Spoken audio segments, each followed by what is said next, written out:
Урматтуу кесиптештер, урматтуу мекендештер, менин пикиримде бир маанилүү маселеге, өзөктүү маселеге, Кыргызстандын мамлекетинин бекемдигин камтыган маселеге кыска бир кайрылуу кылып коеюн дедим элем.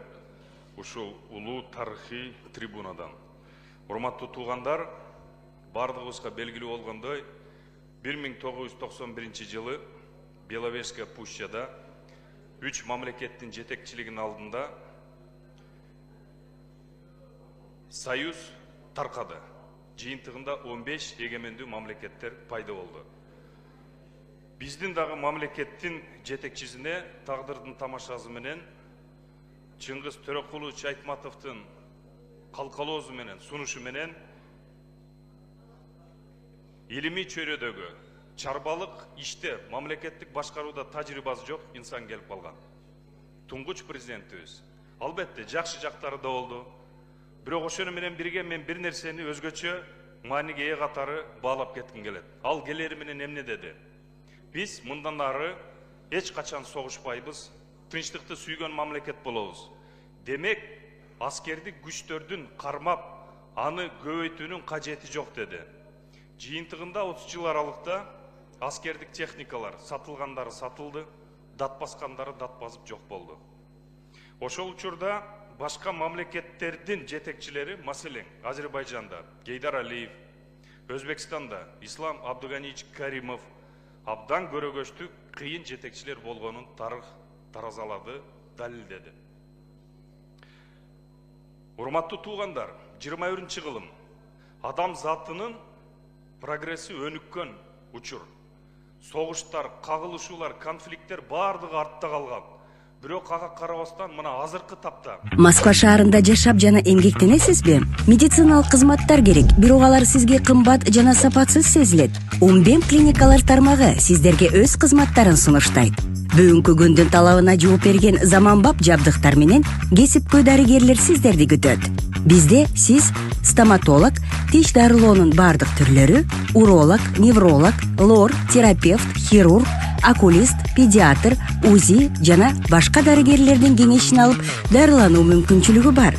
Умбем клиникалар тармагы бул жогорку сапаттагы медициналык жабдыктар менен камсыз болгон профессионал дарыгерлер.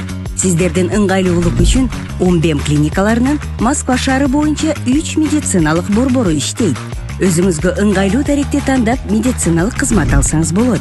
Ушул ай ичи бизге келип төмөндөгү кызматтарга арзандатуу менен медициналык кызмат алыңыздар. Ден соолугуңузга кам көрүүнү эртеңкиге калтырбаңыз. Умбем клиник Москва. Россия Федерация менен Украинанын ортосунда спецоперация деп коет, кандуу кагылышуу болуп атат. Израиль менен Палестинада кандуу кагылышуу болуп атат. Кечээ Индия менен Пакистан бири-бирине ракета атышып, бираз калды кандуу кагылышууга. Бул деген эмненен кабар берет экен? Бул деген биздин ата-бабаларыбыз илгериле таамай туура айтып кеткен экен. Өзүңө сак бол, кошунаңды уру тутпа. Аскердик техникаң, аскери күчтөрүң бекем болушу керек деген. Ошон үчүн, урматтуу агайын туугандар, азыркы жагдайды эске алуу менен 21-кылымда биз дагы ойлойт элем, өзүбүздүн куралдуу күчтөрүбүз, аскердик техникаларыбыз бул багытта максималдуу түрдө күчтүү болушу керек.